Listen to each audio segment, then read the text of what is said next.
Assalamualaikum warahmatullahi wabarakatuh. Apa kabar teman-teman? Semoga sehat selalu dan tetap semangat ya, meskipun lagi-lagi kita belajar dari rumah aja. Setelah PTS, sekarang saatnya kita masuk ke bab yang baru tentang listrik statis. Di bab ini, teman-teman akan belajar apa itu listrik statis, kejadian apa saja yang berkaitan dengan listrik statis. Teman-teman juga akan belajar tentang muatan listrik, beda potensial listrik, hukum Coulomb, dan medan magnet. Nah, di bab ini sama seperti di bab sebelumnya, di setiap akhir pembelajaran akan selalu ada post testnya. Jadi, teman-teman harus selalu standby dari awal pelajaran sampai akhir pelajaran ya. Pertama, kita akan belajar apa itu listrik statis. Pernah mengalami atau melihat peristiwa-peristiwa berikut ini?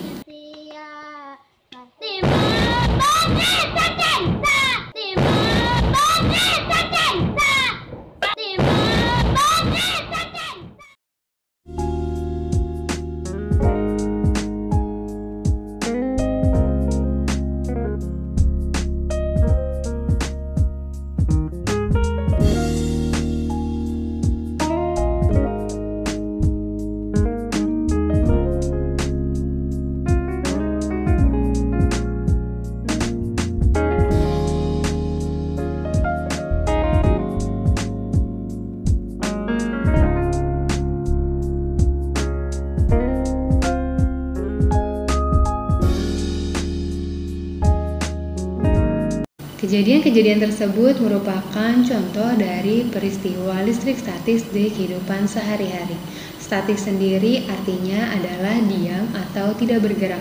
Jadi, fenomena listrik statis adalah suatu fenomena di mana muatan-muatan listrik yang tidak bergerak atau muatan-muatan listrik yang diam berinteraksi karena didekatkan. Nah, interaksi antara muatan-muatan listrik ini disebut dengan gaya listrik.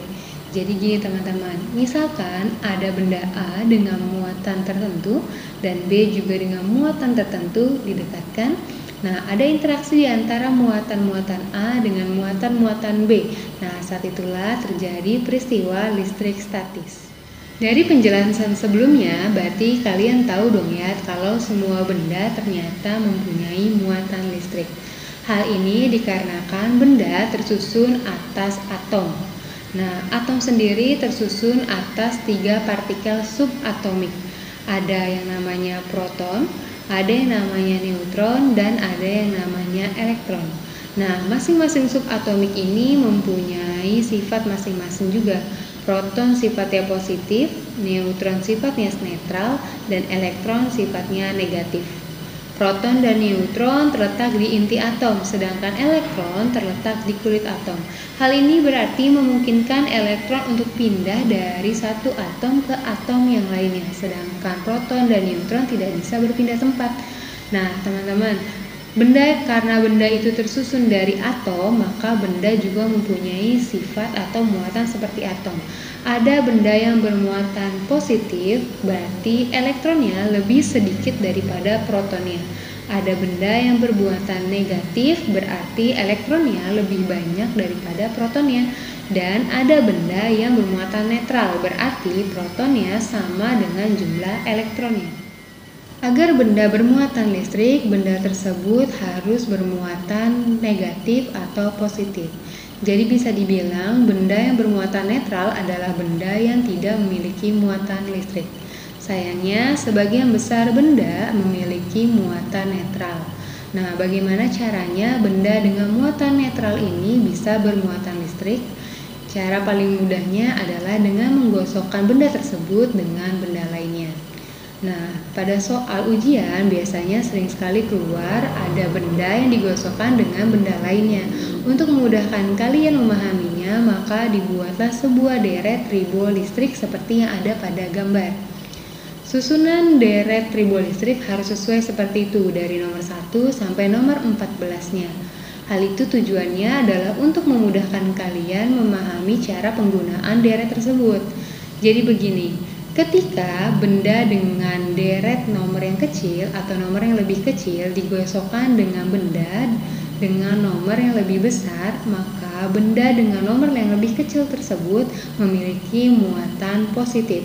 sedangkan benda dengan nomor yang lebih besar memiliki muatan negatif. Nah, kita ambil contoh satu ya. Misalkan kita akan menggosokkan gelas dengan wol. Nah, ketika kita menggosokkan gelas dengan wol secara searah, ingat ya teman-teman, menggosokkannya harus searah, tidak boleh bolak-balik. Nah, ketika kita menggosokkan gelas dengan wol, maka gelas akan bermuatan positif, sedangkan wol akan bermuatan negatif. Bagaimana gelas tadi dapat bermuatan positif dan kain wol bermuatan negatif?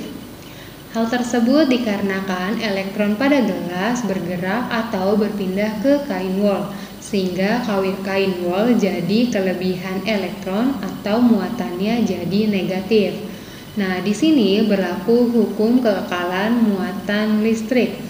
Dan hukum ini menyatakan bahwa elektron itu tidak bertambah dan tidak berkurang, melainkan hanya berpindah dari suatu benda ke benda yang lainnya.